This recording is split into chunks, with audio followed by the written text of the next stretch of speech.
Hello everyone and welcome to Games, Comics and Crafts. In this video, I'll be looking at Savage Sword of Conan, issue 6. Okay, so this is Savage Sword of Conan, issue 6. Yep, 6 is right. Tried to go for the uh, logo-less cover again, black and white. I think it's pretty decent. There's, again, numerous covers for this one again.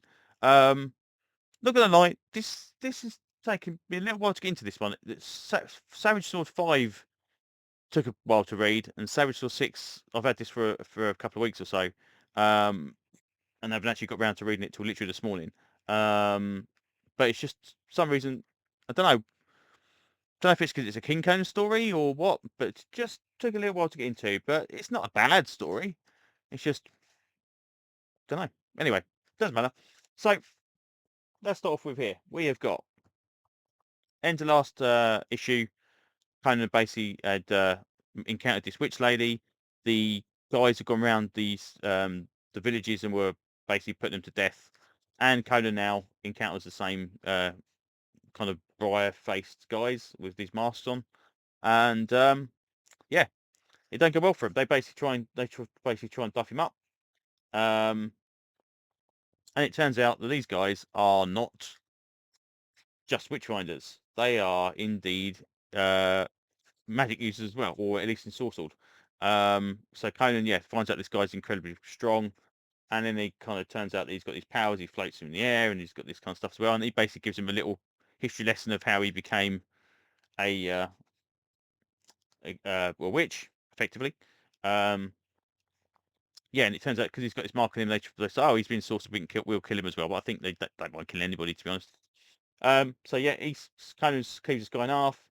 He's still alive, and then the other guy's got loads of kind of eyes across him as well. So yeah, all in all, not a bad kind of set of bad guys. Um, and Conan basically says, right, I'm off. I'm gonna need to go and warn the witches that these guys are on the path, and she turns up with her polar bears.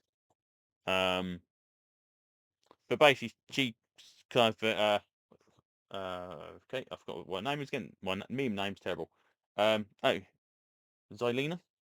Um, she says, "Oh, we don't need to take revenge. You know, even if he's killed all the other witches, we just kind of do our own thing." And it's like, right, you need to realize he's going to come here, and he's also a witch as well, and he's going to steal all their powers and all this kind of stuff. So, okay, right, we'll kind of do something about it then.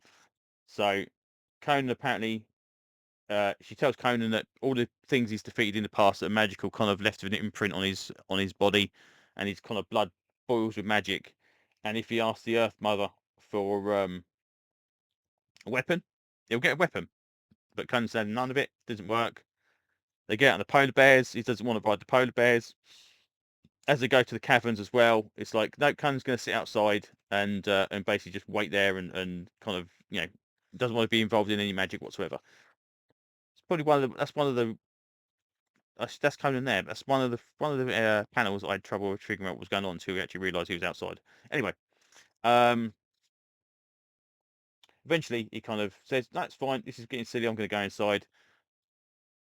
It's they come out, they find a guy that's hacked to pieces, or so they hack him to pieces, and he's still alive. And it turns out, no, okay, the Earth Mother drags him into the ground.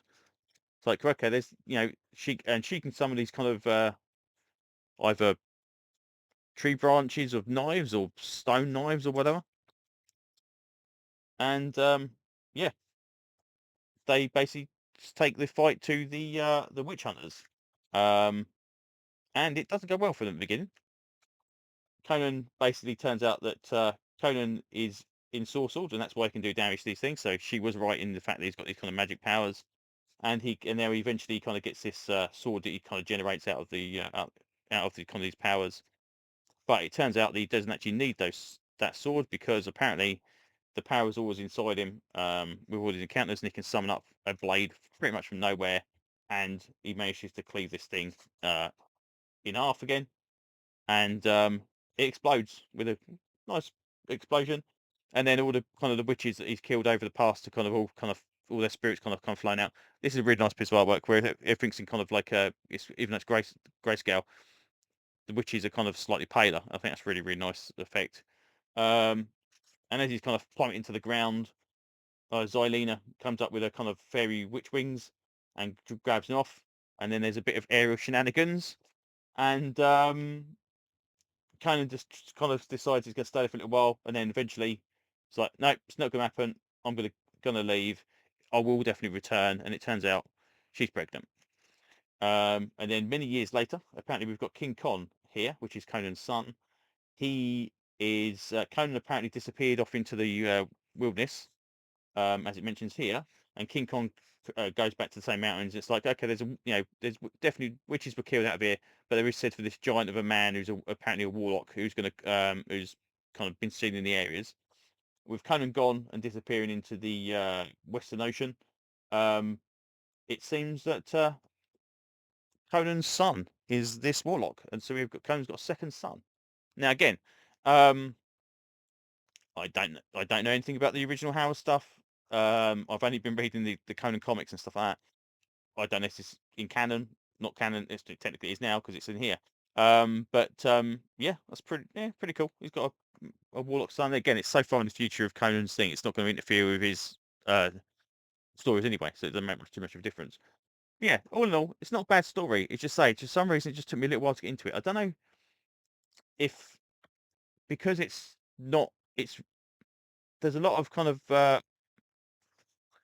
white space and stuff on the actual page itself, and maybe it's just find that some of it got a little bit confusing about exactly what was what. I mean, this is the same problem I have with the next one along, is that I haven't actually read this one. I actually preferred the anime style one, but I did find the artwork of this one kind of a little bit confusing because there's so much white space. There's not a lot of kind of dark black and solid blacks in it. That when you see like trees like this, she kind of blends in really easily, and it's really difficult to actually figure out exactly what's going on.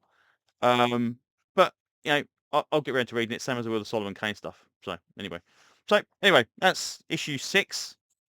All in all, not a bad issue. 7 is, I believe, scheduled for February this year. So yeah, Savage Sword continues to be a decent book. Again, even a mid-level Conan story is better than most stuff coming out nowadays, anyway, in my opinion. So there you go. Right, thanks so much for listening, and hopefully I will see you on another video very soon. Bye bye.